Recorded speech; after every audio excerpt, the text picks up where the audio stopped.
tudo bem? Eu sou a professora Patrícia Fontes, esse é o meu sinal. Nós estamos com a intérprete de Libras, Jéssica. A gente vai começar hoje uma outra conversa com a professora Isabel, não é, Thaís? Isso mesmo. Olá, meu nome é Thaís Luz, esse é o meu sinal e a gente está aqui, como a Patrícia bem disse, com a professora Isabel. Isso. A gente está num momento muito especial, né? A gente já teve o professor Givanilson, né, Thaís, Isso. conversando com a gente.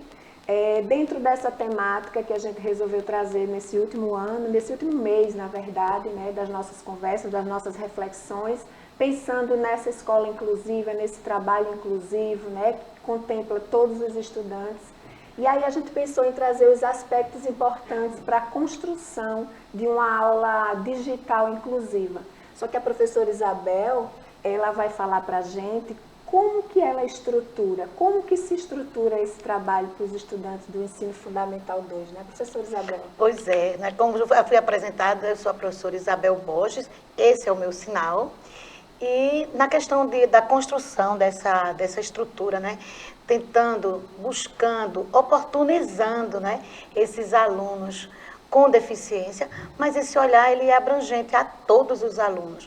Então, existem alguns cuidados que são bem peculiares. Desde a questão, né, de que imagem eu vou utilizar, o tipo de letra, o tamanho de letra, a quantidade de texto. Então, tudo isso são, vamos dizer assim, são cuidados que nós aqui na EMAD temos que ter. Sim. Seria como se fosse uma competência que o professor, né, da escola municipal para aula digital, ele precisa ter, né? Esse olhar diferenciado no momento da construção, né, de tudo que vai ser apresentado e também na hora da construção desse planejamento. Então a gente também para pensar como é que esses alunos estão vendo do outro lado.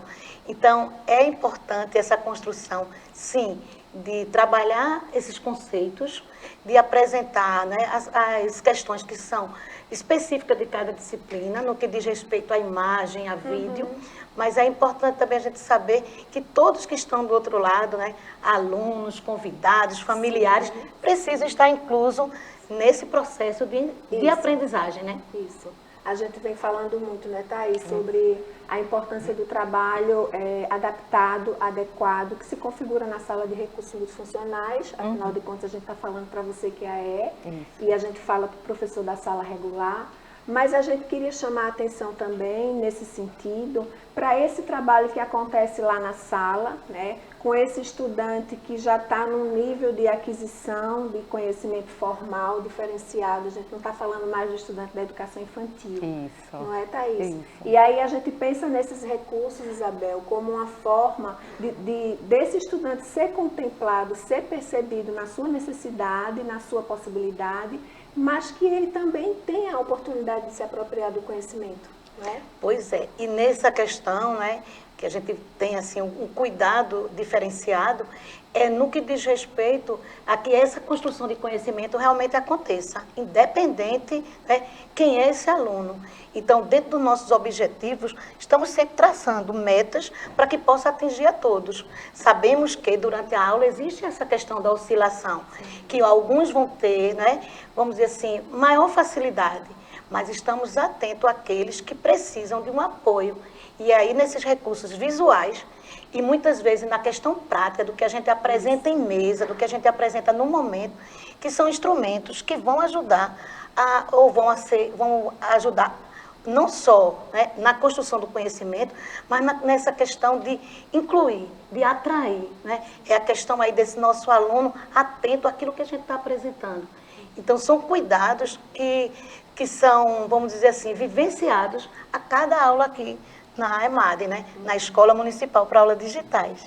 E a importância desse contato do professor da sala regular com o professor do AEE, né, que está ali trabalhando com esse estudante, percebendo, não é, quais são as habilidades dele, tendo essa troca com o professor de sala regular, para que isso aconteça, não é, Isabel? A importância do professor da sala regular estar sempre em contato com o professor do atendimento. Como aqui acontece, não é? Vocês estão sempre em contato com a nossa equipe de educação especial. Pois é, e eu acredito que vocês, né, trazem para a gente a realidade né, da rede municipal do Recife, porque nós aqui não temos, vamos dizer assim, oportunidade de conhecer, mesmo nas formações, né, continuadas, junto com todos os professores, independente de ser escola municipal e ser escola regular, nós estamos sempre com esse contato.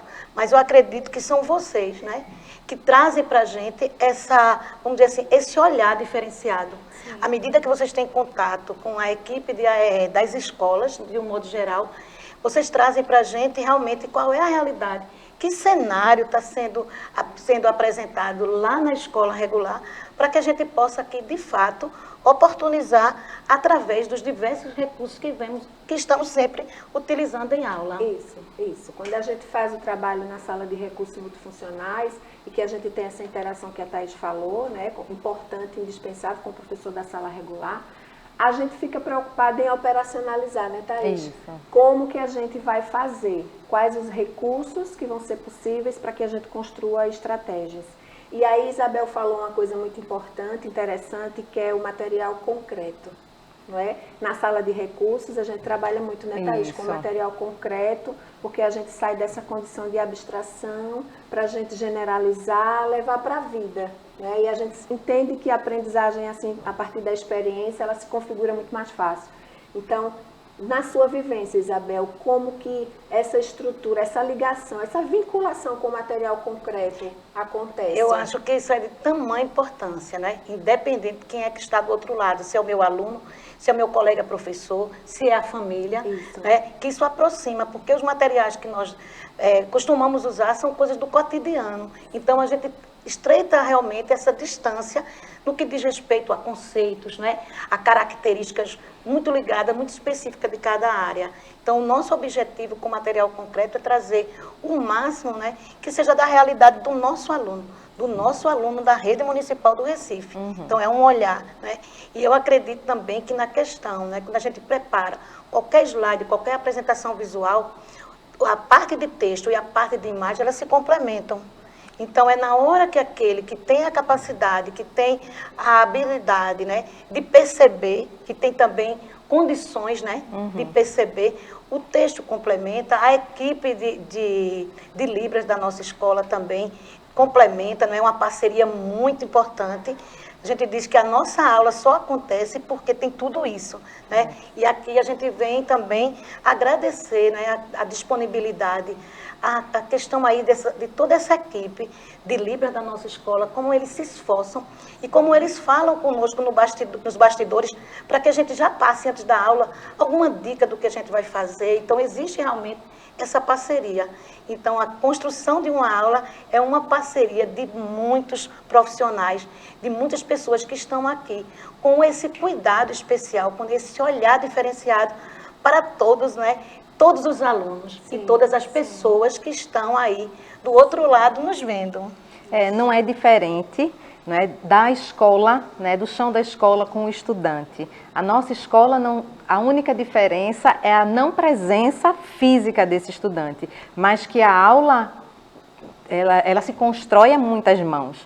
Não é, com vários olhares. A mão, de fato, é a do professor, é a de Isabel, mas com muitos olhares. Tem o olhar da educação inclusiva, tem o olhar do pessoal que faz Libras, não é? Tem o olhar da produção. Então, tanto aqui, não é, nesse formato de escola, que é o que vai para os estudantes também, não é, através do Educa Recife, do YouTube, enfim, é uma estrutura como a da escola, que deve ser pensada, não é, e vista por vários olhos, e elas se complementam, não é isso? Isso é importante, porque quando a gente fala de contemplar todo mundo, né, como a Thaís disse também, a gente tem a intenção, na verdade, de contemplar todos os estudantes, né? E quando a gente fala em contemplar todos, a gente está entendendo que a gente tem um olhar muito sensível para o estudante que tem deficiência, né? E aí, contemplar todos os estudantes significa diferentes recursos, né? Diferentes recursos, que estimulam diferentes aspectos sensoriais, por exemplo. Pois é. E aí, na construção de uma aula, ela tem vários momentos. Então, a nossa aula é construída, pensada em vários momentos, né? Então, a gente tem algum momento que a gente percebe, que a gente elevou um pouco, né? E aí, a gente sabe que nesse momento que a gente elevou, a gente está perdendo alguns alunos naquele momento. Então, simultâneo a isso, então, tem que vir alguma coisa logo após para tentar atrair, para tentar incluir, né? Eu digo na questão de atrair, é que ele chegue próximo a gente. Adequar, né, Isabel? Adequar. Pronto, a palavra seria isso. Então, a gente sabe que durante a aula a gente tem, né? Eu digo até ondinhas, a gente tem, assim, vários momentos, né? De apresentação, de discussão e também de níveis. Porque, como você falou, o grande objetivo nosso é que a gente consiga, vamos dizer, oportunizar todos. Sim. Né? E aí vem também uma questão que nas nossas aulas, Patrícia, né, vocês acompanham bem, Thaís também, que nós temos também sugestões de atividade. A gente está sempre com esse cuidado, que as nossas aulas, ao final, a gente está apresentando uma sugestão, sempre dizendo assim, é uma sugestão, mas essa atividade, ela também é bem pensada. Então, a gente está sempre pensando, quem é esse nosso aluno, que recurso ele vai precisar para executar aquela atividade, não só o objetivo em relação à construção desse conhecimento, mas também oportunizar que ele envolva em casa, que ele precise de ajuda, que ele possa contar com a ajuda de todos aí da família, porque a gente acredita que essa atividade também é um momento de aproximar, entendeu? De chamar a família para dizer, eu preciso de ajuda, independente do aluno. Né? Eu acho que é importante, é a escola com essa parceria com a família na construção desse novo indivíduo. Né? Eu digo novo porque esse indivíduo ele está a cada dia apresentando novas características, novas formas de pensar novas e de agir. necessidades, E né? também as necessidades. Necessidades, justamente. E a gente vem falando muito, né, Thaís? Sempre quando a gente está nessas conversas, nesses momentos riquíssimos que a gente está tendo aqui, a gente está falando bastante da questão do desenvolvimento cognitivo, né? A aquisição do conhecimento, mas a gente tem um aspecto importante que a gente não pode esquecer, que é o prazer de aprender. Não é? Como esse estudante se sente aprendendo. Né? Como é que você tem esse olhar, Isabel? Esse é o grande desafio, né? Porque eu digo que tudo que está aí fora, ele é muito atrativo. Isso. Então, o nosso papel aqui, eu digo que é uma questão de cada aula, é um grande desafio. Porque a gente sabe que esses alunos todos, eles estão diante de vários recursos que são atrativos. E a gente não pode perder para esses atrativos aí fora. Então, a gente está o tempo inteiro competindo com esses atrativos. E aí, cabe a cada um de nós percebermos, cada profissional, cada professor na sua área, perceber o que é importante, o que é relevante para aquele aluno, independente de quem seja esse aluno e quais características e necessidade ele tenha. Então, a gente pensa que esse desafio também, muitas vezes, a gente sai bem, vamos dizer assim, de objetivo realizado, a gente acredita naquilo ali, mas saindo de uma aula, pessoal, nós já estamos pensando, que novo recurso, como é que a gente pode melhorar isso? Então, é uma questão também de uma autoavaliação a cada término de aula. Né? E essa autoavaliação é que faz com que a gente modifique alguns recursos que foram utilizados. E até que não foram utilizados também. Né? É sempre trazendo, procurando trazer, não é? Sempre uma inovação, uma maneira diferente, usando outros recursos para dinamizar, para atrair esses estudantes, não é? É importante. Conversa boa, não foi, Thaís? Foi ótima. Rápida também, né, Patrícia? Conversa boa, o tempo passa, que a gente nem sente. A gente gostaria de ficar aqui com a professora Isabel conversando, porque contribuição para a gente, né, ela tem de sobra. Não falta. Né, Isabel? E aí, Isabel? O que é que você gostaria de falar mais para os professores do AE, para os professores da sala regular que estão vendo a gente? Pois é, eu acredito assim, para qualquer profissional, para qualquer pessoa que lide com esse diferente, que todos são diferentes, né? Que bom que todos são diferentes, é que a gente possa realmente oportunizar. Para mim, a grande palavra da inclusão é oportunidade. A gente tem que buscar recursos, estratégias, materiais, para oportunizar esse aluno, ele ter contato, né, com essa questão da construção do conhecimento, da sua evolução. Né? O tempo inteiro eu quero saber o que é que eu posso contribuir para que meu aluno ele evolua. Muitas vezes a gente diz crescer, né? Crescer em quê? Então, é crescer nessa questão do conhecimento científico, do conhecimento que a gente lida na escola, mas principalmente que esse aluno termine a nossa aula e diga, que aula legal, né? Que ele se sinta mais feliz e que ele sinta principalmente incluído, que ele seja visto pelo olhar, né, de cada um de nós profissionais, como a gente está cuidando, né, de cada um dessa pessoa que está aí do outro lado. Então, esse é o meu objetivo enquanto professora, né? Então, a gente espera que vocês tenham gostado desse bate-papo, que a gente tenha contribuído, né, Thaís, para que esse estudante acesse a escola, que ele permaneça na escola, que ele se desenvolva na escola, que ele se transforme. Então, forte abraço, obrigado por vocês terem ficado até agora. Tchau, tchau. Tchau, tchau, pessoal. Até mais.